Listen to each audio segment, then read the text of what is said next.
Well, everything about these two vehicles, I guess these are the two Hondas we know, feels more solid than other cars we've owned. It's got the backup camera, which is nice. That's a nice feature. I never had one of those before on a pickup. You can carry quite a bit in it. I picked up 12 bags of mulch the other day, and I had plenty of room left over. That was no problem at all.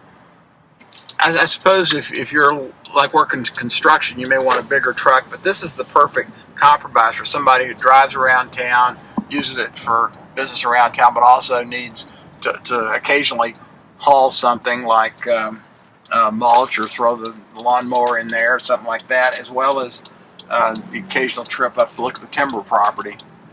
It's really good for that. I drove sport tracks for years and they were good, but this is a much more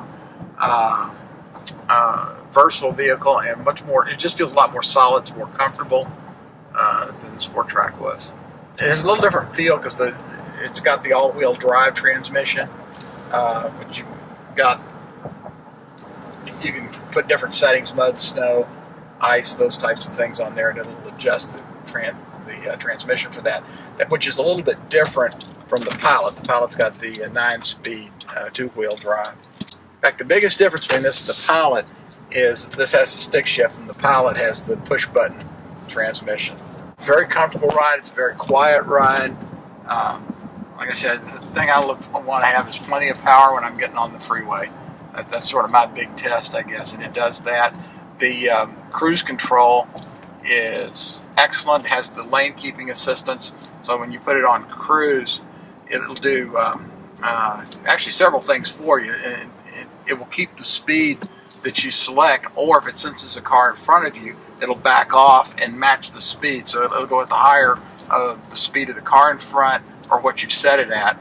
And then the lane keeping assistance keeps you between lanes. So if you get distracted, it'll steer right back into your lane automatically for you. It also has a sensor that if there's an object, if somebody walks in front of you or a car stops suddenly, you'll get an alarm and a light that says brake, and it will brake automatically. It just feels like somebody else stepped on the brakes, but it stops pretty quickly. It puts them on pretty firmly. You feel it right away. Of course, the horn's going off and the light's flashing at the same time.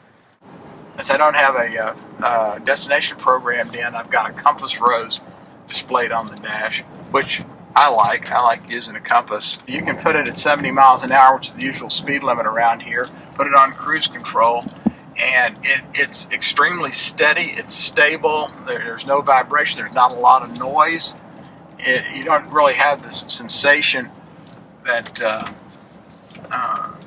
there's too much speed. It's very, very comfortable to drive it at 70 miles an hour.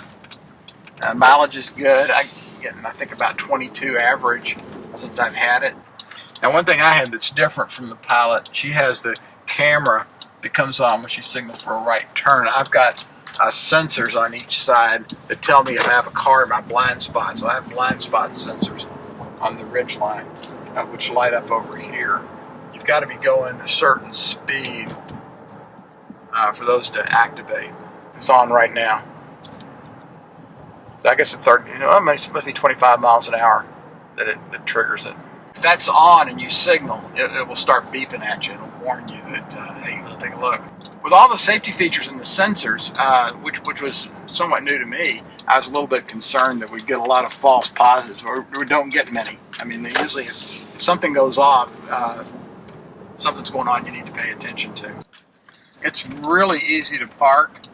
It's no trouble at all. If you go to back up, you've got a wide angle view, which is good if you're backing out into an open area, or if you're backing into a slot, you can focus it down, or even when you're trying to get to a precise spot, you put that dotted line right there, and they'll be just a little bit behind your bumper.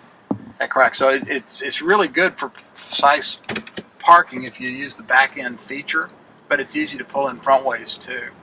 It'll take a trailer hitch. It's already wired for towing. I don't tow much, but it's already set up. So if I need to, all I got to do is plug it in.